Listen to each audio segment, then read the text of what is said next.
पातळीपर्यंत आरोप केले गेले त्याबाबत काय सांगाल? मी तर सत्याचा विजय झाला अशी प्रतिक्रिया संदेश पारकर यांनी दिली। धुळे शिंदखेड राजामधून दादांच्या उमेदवार या ठिकाणी कलावती माळी विजयी झालेत। कार्यकर्त्यांनी जल्लोषाच्या वेळी या ठिकाणी नोटा उधळल्यात।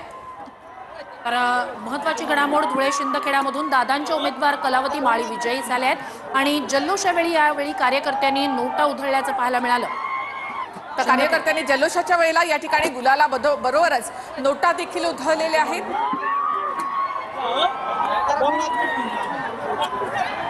कलावती माळी यांचा विजय, त्यानंतर शिंदखेडामध्ये त्यांच्या कार्यकर्त्यांनी दादांच्या उमेदवार असलेल्या कलावती माळी यांचा विजय आणि त्यानंतर कार्यकर्त्यांनी जल्लोषावेळी नोटा उधळल्याचं पाहायला मिळालं। तर धुळे शिंदखेडामधून दादांच्या उमेदवार कलावती माळी विजयी झालेले आहेत। त्यांच्या जल्लोषाच्या वेळेला या ठिकाणी गुलाला बरोबरच नोटा देखील उधळण्यात आल्या। तर बारामतीमध्ये हे दृश्य आपण पाहतो, दादांच्या कार्यकर्त्यांकडनं इथे विजयाचा गुलाल उधळला जात आहे। बारामतीमध्ये नगर परिषद निवडणुकांमध्ये अजित पवारांचं वर्चस्व पाहायला मिळतंय। बारामती नगर परिषदेत मोठा जल्लोष कार्यकर्त्यांकडून केला जातोय।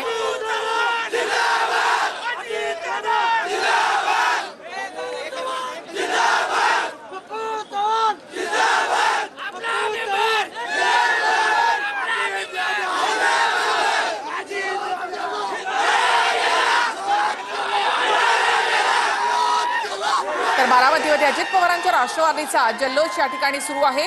अजित पवारांचं वर्चस्व या स्थानिक निवडणुकांमध्ये पुन्हा एकदा पाहायला मिळालेलं आहे। बारामतीमध्ये अजित पवारांच्या राष्ट्रवादीचा जल्लोष। बारामतीमध्ये अजित पवारांच्या राष्ट्रवादीचा हा जल्लोष आपण पाहतोय। बारामती नगर परिषदेची ही निवडणूक अजित पवार यांच्यासाठी मोठी आणि महत्त्वाची। अजित पवारांच्या राष्ट्रवादीच्या कार्यकर्त्यांचा हा जल्लोष या ठिकाणी आपण पाहतोय। तर आतापर्यंतच्या निकालामध्ये हा नगरपालिकांचा निकाल नेमकं काय सांगतो ते आपण पाहूयात। तर आतापर्यंतच्या निकालामध्ये भाजप सगळ्यात मोठा पक्ष ठरलेला आहे।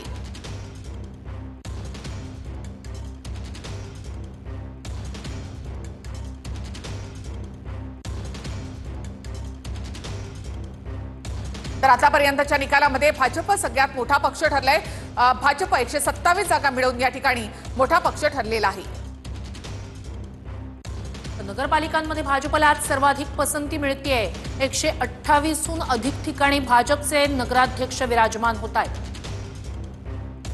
नगरपालिकेतही मुख्यमंत्री देवेंद्र फडणवीस यांची जादू कायम असल्याचं पाहायला मिळतं। नगरपालिकांमध्येही महायुती 200च्या पार जातीये। जनता महायुतीच्या बाजूने आहे। महायुतीनं 200 पार केलेली आहे। जनता महायुतीच्या बाजूने असल्याचं पाहायला मिळतंय। विधानसभेप्रमाणे नगरपालिकांमध्ये सुद्धा महाविकास आघाडीची जैसे थे स्थिती। तर 50च्या आसपास या ठिकाणी महाविकास आघाडी, त्यातही काँग्रेस 1 नंबरवर आहे। नगरपालिकेत शिंदेंची शिवसेना दुसऱ्या क्रमांकाचा पक्ष ठरलेला आहे। तर शरद पवारांच्या राष्ट्रवादीचं सर्वात खराब प्रदर्शन। या ठिकाणी फक्त 8 ठिकाणी राष्ट्रवादीचे नगराध्यक्ष विराजमान होत आहेत। ठाकरेंच्या शिवसेनेची ही निराशाजनक कामगिरी आहे। शेवटून दुसरा क्रमांक त्यांचा आलेला आहे। नगरपालिकांमध्ये महाविकास आघाडीमध्ये काँग्रेसच मोठा पक्ष ठरलाय।